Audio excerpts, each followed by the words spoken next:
All right, welcome to the Expect Success podcast, where we highlight real estate as an investment and we speak with the professionals who make it happen every day. Today, we are joined by Pang, and I'm going to let Pang take a second to introduce herself. Hi, everyone. My name is Pong, like ping pong. That's my usual intro. It helps people remember my name. I am a real estate broker, but in addition to real estate, I'm also an actor, model, spokeswoman, a grandma, a wife, and in the past year, recently became an auntie. So, That's awesome. I didn't know you were a grandmother. That's new. That's new for me. yes. So my stepson is married and has two daughters. So I have two Oh, granddaughters. that is awesome. That is awesome. How's that relationship? Oh, it's great. It's great. We see them a lot. They're still young, 5 and 3. Oh my gosh, is it already 5 and 3? Yeah, they're 5 and 3. I really just can't wait till they get old enough to like go shopping and do all this other stuff. But right now they're cute and still just kind of learning and getting their grip in the world. So Yeah, it's very cute. But we stay live right down the road, so we see them a lot. So. that's awesome. And I feel like we're all still trying to get our grip in the world. But with that being the case, you do wear many hats, as you just went over. And I want to start off just asking you, can you share your journey into real estate and how you became a specialist in luxury, fixer-uppers, commercial, and investment properties? Sure. So for a long time, as I'm sure most people are, you are an employee for companies, and you may go to different companies. And I got to a point in my life where I needed to, or I wanted to, do more with my life. I wanted to volunteer. I wanted to have higher financial and just life goal potential. So I was, thinking to myself, what can I do that is not only a wealth builder, but I can be my own boss, and also help other people. And I had already, when I was a young girl, my parents were property managers when we lived in Wisconsin. And so I already had a little bit of a taste of like property management and real estate growing up. And I said to myself, let's get into real estate. So I started real estate, and it was one of those where I just went full force, 2 feet in, took my test, and I said, let's do this. And I have no regrets, and I start off with residential real estate just so I can start learning, being my own boss. Because when you become a realtor, you're a small business owner. Of course. And if being a small business owner, if it's something that I've never done before, I have to kind of figure out the nuances and how to run and grow my own business. So for the first, I would say 2 to 3 years, I focused a lot on residential real estate, helping people who are moving in and out of Florida and into the area. But eventually I got to the point where I felt I needed to be more challenged, right? And so um, when I started this real estate journey, I had an end goal. I should have set like a year, but I haven't quite set like how many years, but I did have an end goal to want to get more involved in real estate development. So Okay. in order to get into real estate development and redevelopment, I understood that my path would have to start leaving residential and get into the commercial investment world. And so I would spend a couple years um, taking workshops and classes and meeting up with commercial realtors and just kind of talking to people and trying to have a better understanding of the commercial real estate world versus the residential world. Two Okay. different beasts, two different types of clientele. But I eventually then started migrating myself to where I would work more in the investment and commercial real estate versus just residential. I still help with residential, but I do focus more on commercial and investment real estate. Okay. So awesome. You took some time to not only work on your growth in education, but also in the meantime, it sounds like you were making the right connections along the way as well. Yes, making connections and building relationships are very important. Okay. Well, that kind of moves us into the second one. How do you assess market conditions for commercial properties, and what factors do you consider most important when you're assessing them? For commercial properties. Okay, so um, I firmly believe that real estate in general is an economic indicator. Meaning It's an industry that you can use to see how well an economy is doing, and also either predict or gauge like future trends of the Absolutely. economy of, you can say state or nation, right? You can look at it as just a state or as the nation as a whole. So a lot of ways to that I take a look at are those economic indicators such as inflation, interest rates, unemployment rate, and also the residential housing market, right? Because that's also no matter even though they are like two separate, I guess, like types of real estate, they still work together. You can't really have commercial real estate in space without having people there And to when you say work and commercial, be. sorry, but I didn't mean to cut you off. Is when we did mention commercial, but what type of commercial do you focus on? Is it multifamily or is it like strip malls or shopping centers, whatever the case may be? Sure. I like to be challenged with almost all of them, but I have found myself to be more involved with multifamily, Okay. industrial warehousing, and working with like office spaces, a medical office, and helping businesses find locations to lease. Okay. So So you I meant work with, commercial. You meant all of commercial. Okay. I mean, Okay. pretty much, but I don't at this moment. I don't delve too much yet into like business brokering or uh, like I haven't really delved yet into the like hospitals, like those really nichey ones. Um, so I or strip center. I have been focused more on industrial spaces and office spaces and helping people finding places to lease and multifamily. So Okay. Okay. Awesome. And I think you hit it right on the head when you said about how it's on a national and local level, because you can look at them, like if me being a multifamily, you look at the growth of the nation, the state of the nation, but then you also focus in on the local market. Is it a growth market? Is it stabilized? Is it underdeveloped? So those are definitely key factors taken into consideration. I think that most people would agree with. Okay. So I think that actually, this kind of goes back to the beginning of the conversation.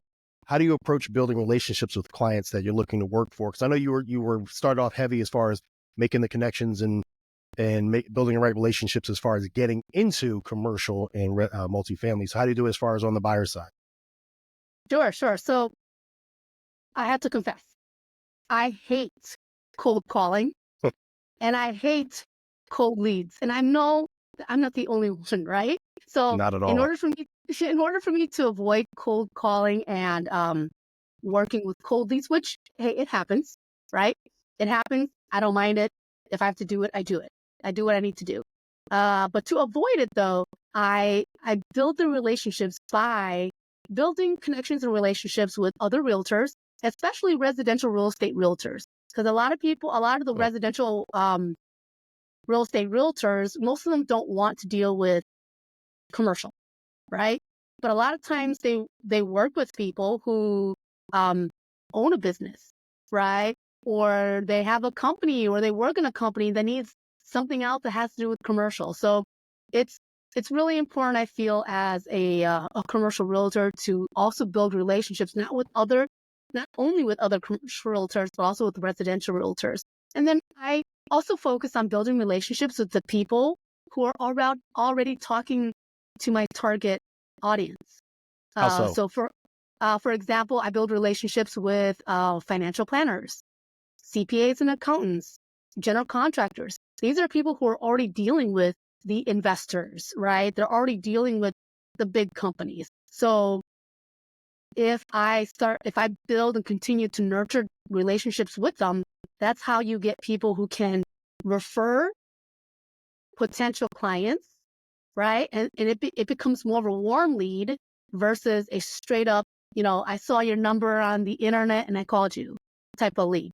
Um, so I feel like if you understand your target audience and then you understand who's already working with your target audience, oftentimes it's a lot easier to build, like to make those connections and build those relationships than trying to find, um, the investors, right? Because a lot of times, um, a lot of times companies and people who do commercial real estate, they own a lot of things in LLCs and corporations, right? Rightfully And so.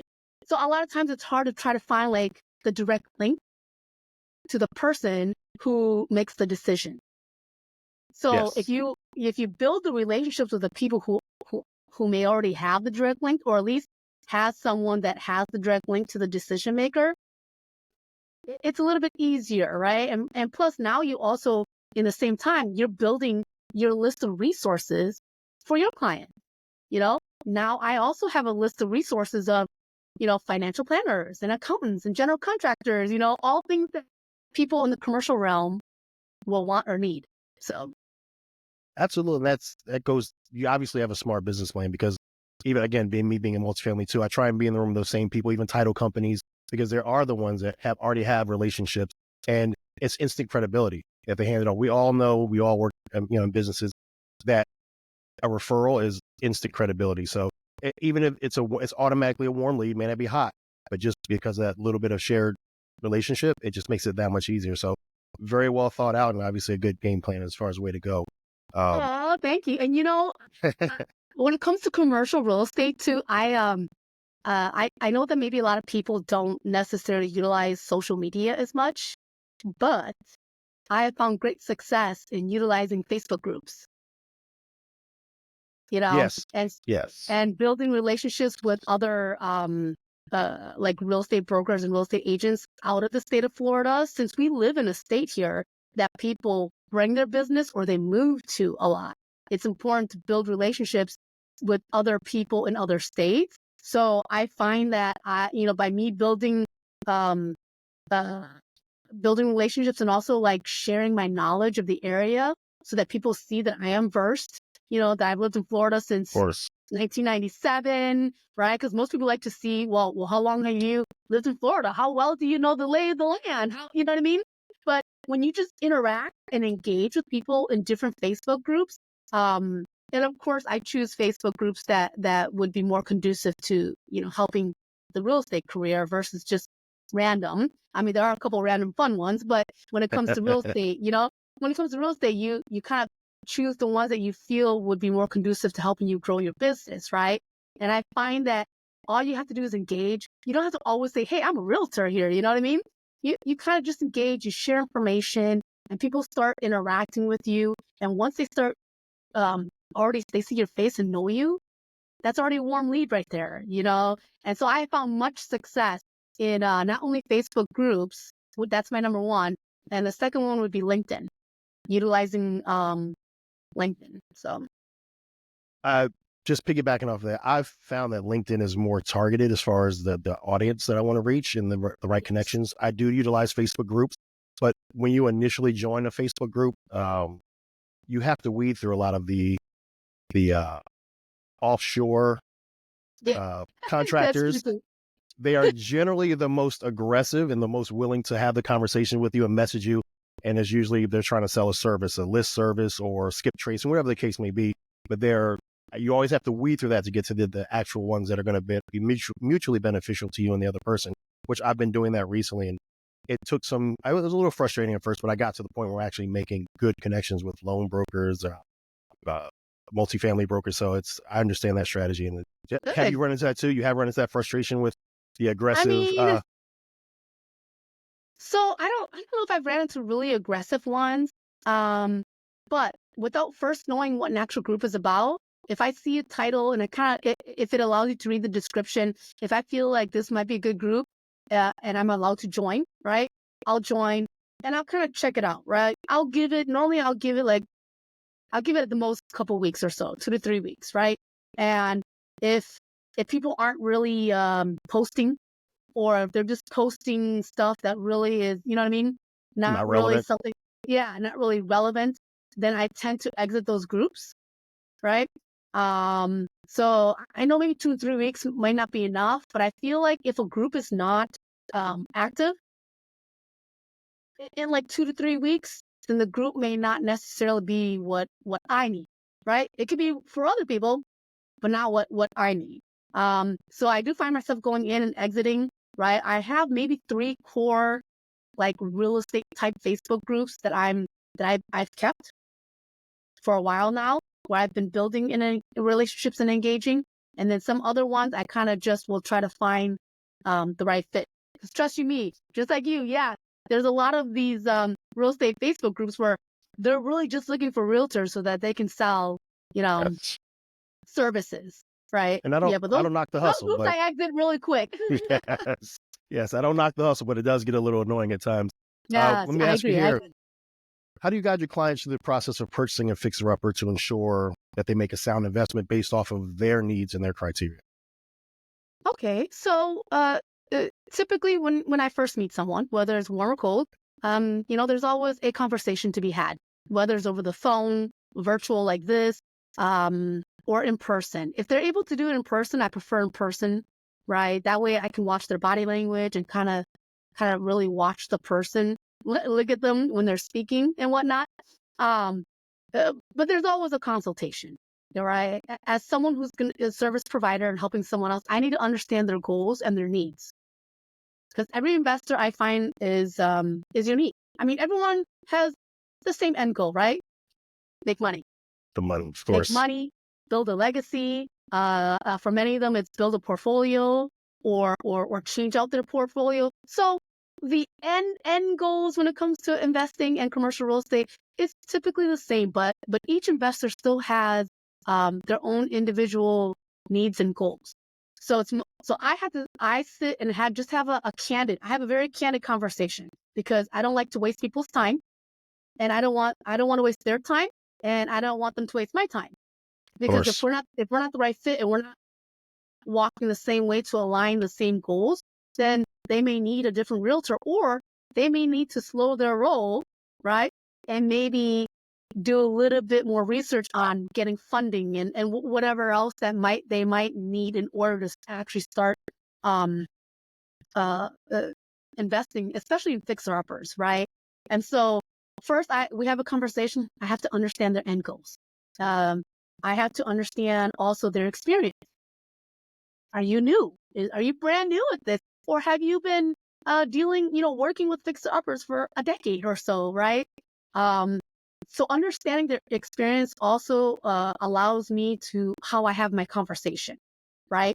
Typically, people who are new don't understand and have a lot of knowledge of terminology, you know, and if you start just rattling off numbers and whatnot, a lot of them might not understand. So someone with less experience, I will definitely have to handhold more, and I have nothing wrong with Of that, course. as long as they're open to my coaching and my advice, right? You you you don't hire someone and then not listen to them, right? Oh, but they do. Oh, but they definitely do. But that's the whole point of having the initial consult. Can we work together? You know, or am I just someone that you just want to find properties and then help with the transaction? And sometimes depending on the person, that's okay, as long as that's something that's the relationship has been set in the beginning like that. You know what I mean? No, that's fair. How- Yeah, yeah. But guiding people through fixer uppers, there could be so many things. So there's a list, and then you have to discuss the to-do lists, and I have to ask them if they understand what brings the value of a home or a property, right? It could be commercial property. What do you plan? Are you planning to buy, fix, and hold this property, or do you plan to buy, fix, and flip this property, right? So there's two different strategies there on which properties to buy. Um, and then I also need to, I don't have to like know 100%, their money, but I do have to have an understanding of their finances, their current portfolio, and how they need their cash to flow, right? Their cash flow. Like, uh, do they have enough money where if they end up buying and fixing this and it doesn't flip right away, they're okay? Or is Right. it something that needs to be done boom, boom, boom, right? So there's a lot of nuances, but in the end, there's always a list of questions that I have to determine and ask um, the potential client, as to have an understanding of their goals, what they want to do, and how it is that I can best help them. Even if my best help to them is referring them to a different, to a different real estate agent. In the end, I want what's best for the client, for the investor. Because if I do a shitty job, then that's, they'll get a bad taste in their mouth and they'll talk crap about me. Of course. And I won't give a No, Don't get me wrong. There might be times that I might have not been the most, communicative or whatnot. But in the end, I'm sure, as we've had a long-standing relationship, you understand that I always try to do my best, and what I can't do or don't know how to do, I'll always ask for help. So absolutely. Seems like your energy and your authenticity really shows through. So I think that should translate to the buyer or the investor as well, because like you were saying, you need to know their budget, and you need to know their expectations, but you also need to know, that's the other thing, you need to know their expectations and their knowledge base, because they may be going into it with this limited knowledge, with this expectation. There might be a gap in between. You have to bridge that gap as much as possible and hold their hand through it. So that's awesome. I think we have time for one more. So I guess we'll go, what advice would you give to the first time investor?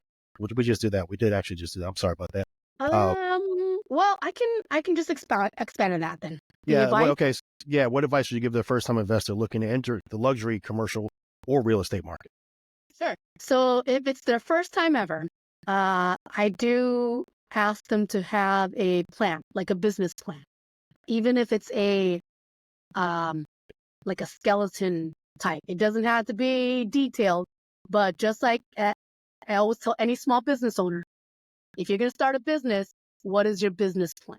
You need to have an outline of what you want to achieve, your mission, your vision of what you want to achieve, right? So I always ask them, what's your business plan? And if you don't have one, can we quickly, write one out? Because in the end, it can be somewhat, a quick outline of, okay, well, what's your mission? Your goal of investing, of commercial real estate, right? And then, what's your finances look like when it comes to purchasing or fixing, right? Which hopefully most people, when they want to start getting into this type of stuff, they at least have some idea of what's in their savings or what they have for assets. Maybe I would hope so. everything, but they should at least be able to answer by saying, Pong, I have about 100K that can be utilized at this exact moment, that's liquid, that we can, we don't have to sit around and wait, 7 weeks to get approved for the money to be pushed out. So people need to be able to understand their finances already. And then I always, in these plans, I always ask them then, what are your first handful of target properties that you would like? Meaning, do you want to do multifamily? And if you want to do multifamily, do you want to do something like 5 to 10 doors, or do you want to do 200 plus doors, right? Or do you prefer to do duplexes and triplexes or strip centers, warehouses? Because there are so many possibilities. And for someone who's a first-time investor, you can't just say, I want to do everything. Right. And of course, a lot of it, their finances is going to contribute to what they probably would be able to do to start off. Right. Sure. So if they don't have like a whole lot, but they have enough to, like, let's say, be able to purchase a duplex, fix it and flip it, and that's what you start off with. I'm not someone to say, oh, well, let's try to get you approved and get you started on this like $10 million strip center. I'm setting them up for failure. I don't like to set people up for failure. So when you have an outline of that plan and you understand your mission, what your goals are, your short-term and long-term, what your current finances are, it helps a lot to determine the path that you take as an investor. And of course, this business plan is going to grow and organically change as a person grows as an investor. So that really is my advice. As for first-time investors, have a plan. Don't just go in and say, I want to make money, I want to be wealthy. We don't want to do that. We don't want to make money and be wealthy, right? And Yes. I'm sorry, I will say independently wealthy, right? So we all want to, but how are we going to get there? And my goal is always to get people to think, right? My goal is to get people to no longer need me, but want me to help them. Because once you change from being needed to wanted, it's like a whole different, I feel like it's like a whole different, I don't know, world, environment. I don't It know how to is explain it, right? Because once the new investor starts to become savvier, you actually now become collaborative and you become more of a team versus the coach and the mentor. Oh, I'm sorry, the very, mentor and the mentee, very much so. Very much right? so. And that's when then the relationship really starts to grow and um they start like accumulating and building not only their knowledge base, but their wealth and their legacies that they may want to leave for their family in the future. So it's I know that was a lot to really say, but I feel like it's just very important to not go in blindly and just say I want to make money and be wealthy. You have to have somewhat of a plan. No, that was very important because even all the different asset classes that you mentioned that they could invest in, they all require different mindsets and different management styles.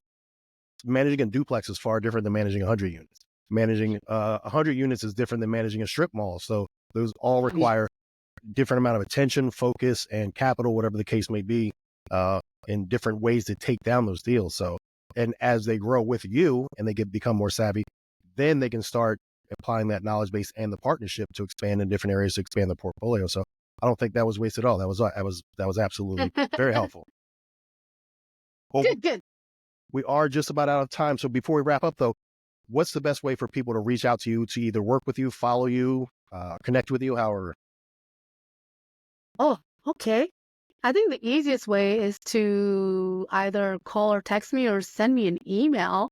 You could also reach me via social media, but a lot of times if we're not connected in social media, the messages don't come through, right? okay, So I am very open to sharing my phone number. It's area code 813-454-2566. If I don't pick up, I'm with someone or in a meeting, so feel free to text me. I can answer text messages really quick, or you can just send me an email. It's a little bit, so my email is Pong, P as in Papa, A as in Alpha, N as in Nancy, G as in Golf, at Path, Papa, Alpha, Tango Hotel, RE as in real estate, group.com. So Pong at pathregroup.com. awesome. And they will be able to find you on LinkedIn through your full name as well? Yes. Okay. You can find me on LinkedIn. You can find me on Facebook, Instagram. Yep. Awesome, Pong. I definitely appreciate your time. I want to thank everyone for tuning in and listening. And just remember, we expect success because we wake up first we believe and we wake up and work at it every day. Thank you for joining me, Pong. You have a great rest of your day. Thank Thank you you, for everyone. having me.